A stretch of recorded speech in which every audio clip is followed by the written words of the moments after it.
Quando eu estava pensando num nome para o prêmio, e considerando que é um torneio de oratória, retórica e argumentação, o primeiro nome que me veio à mente foi de um jurista brasileiro, Rui Barbosa, que eu sempre admirei muito, sempre gostei de ler os textos dele. Como se chamaria torneio ou concurso Rui Barbosa, e aí ao final nós vamos eleger o Rui Barbosa, especialmente se fosse uma mulher a ser a vencedora. E daí, pesquisando, eu me lembrei de algo que eu já tinha ouvido desde a minha infância, a respeito da expedição que o Rui Barbosa, junto com outros juristas da época, fez em nome do Brasil aos Países Baixos. Eles foram à Haia em meio à Comissão das Águias, que eram os grandes intelectuais daquela época. E, dado o desempenho que o Rui Barbosa teve em Haia, ele voltou com esse cognome, o Águia de Haia, uma referência para todos nós que estamos imersos aí nessa cultura jurídica.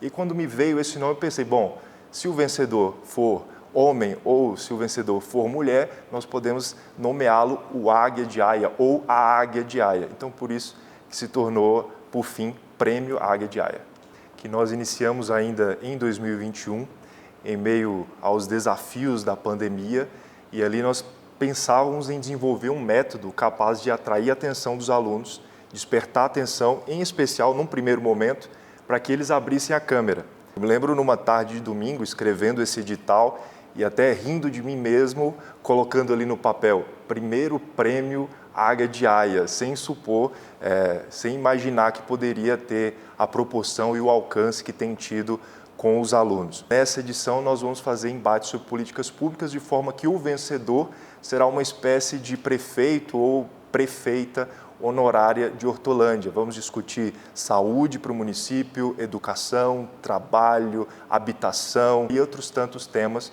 que são relevantes para a sociedade, para a comunidade que será convidada para participar nessa ocasião. Nós conseguimos até mesmo urnas eletrônicas com a Justiça Eleitoral. Então, ao final de todo o processo, os dois candidatos remanescentes se sujeitarão ao voto dos presentes.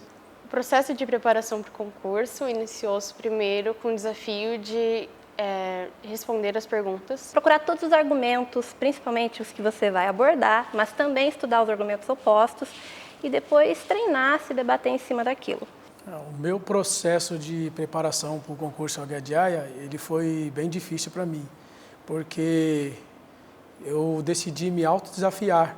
Então eu dediquei um tempo maior em conhecer a fundo a questão teórica a qual foi colocada.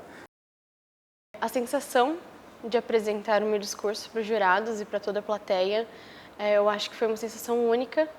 Primeiro porque dá muito medo. A primeira vez que eu subi no palco, né, na primeira fase, eu travei, vou ser bem sincero em falar, eu travei, mas consegui passar. Cara, a sensação de subir ao palco para apresentar meu discurso, ela foi marcante, porque ali eu estava diante de doutores, de mestre, né? Aí a professora Fernanda, a coordenadora do curso, ela falou para mim, olha, Paulo, quando você chegar no concurso, na segunda fase, a primeira coisa que você faz, chega antes de todo mundo e sobe no palco e olha para a plateia vazia, sem ninguém. A hora que você fizer isso, você vai se habituar e você vai conseguir fazer o seu melhor na hora do que estiver cheio. Todos aqueles que se dispõem a falar em público, não importa o tempo que a pessoa tenha, né, de oratória, ou até mesmo se a profissão dela está ligada, né, à questão da oratória, ou se ela tem um chamado ligado a esse falar em público, sempre há uma sensação daquele friozinho na barriga, né? É um momento que o foco, a atenção de todos os ouvintes, ela está voltada para o orador, né?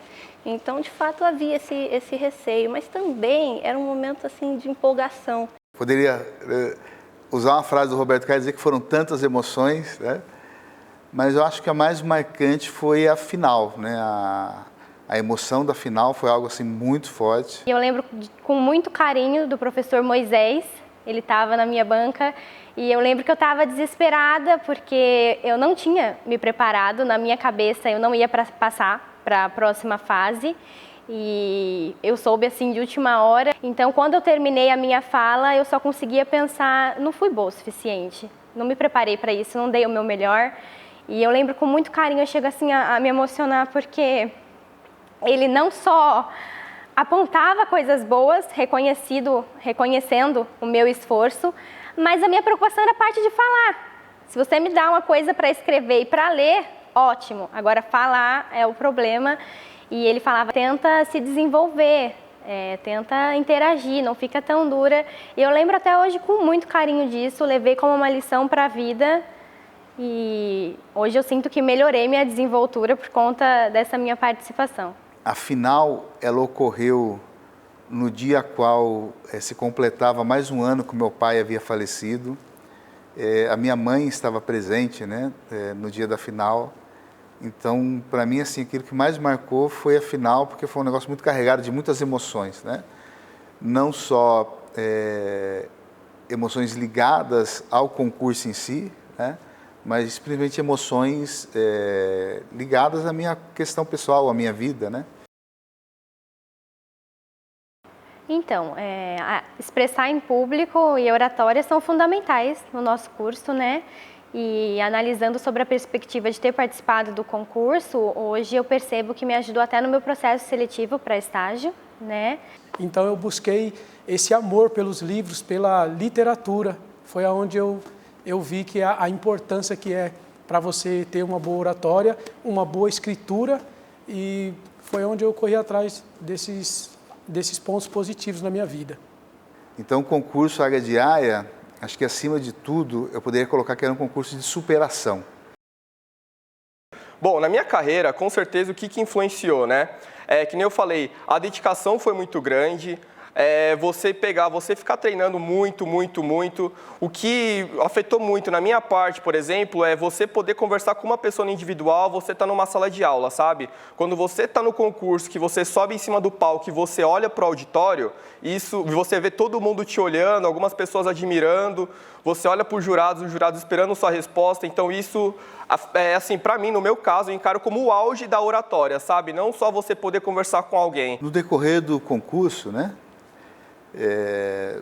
Eu tive que buscar essa parte teórica, né, para poder trazer ali na hora do embate, e isso me ajudou a desenvolver um lado de pesquisa qual eu não tinha muito, né? Então, essa questão de você ter que preparar essa parte teórica, buscar a parte teórica para daí você formular o seu discurso, ela fez com que eu crescesse, né, profissionalmente e pessoalmente. Meu conselho, né, sem dúvidas, é a dedicação, você treinar isso todos os dias, o máximo que você puder. Participar do concurso é um ato de coragem, definitivamente. O conselho que eu dou é para você, não desista. Você tem que perseverar, você tem que ter um foco, você tem que correr atrás dos seus sonhos, dos seus objetivos. Leve isso como um aprendizado, como uma experiência, uma oportunidade de se jogar, de voar como uma águia. Vença os seus medos, né? Se você é aquela pessoa que você tem medo de falar em público, se você é aquela pessoa que quando alguém fala que você tem que falar em público, isso te dá pavor, você é a pessoa que tem que se esforçar para realmente participar desse concurso Águia de Aia.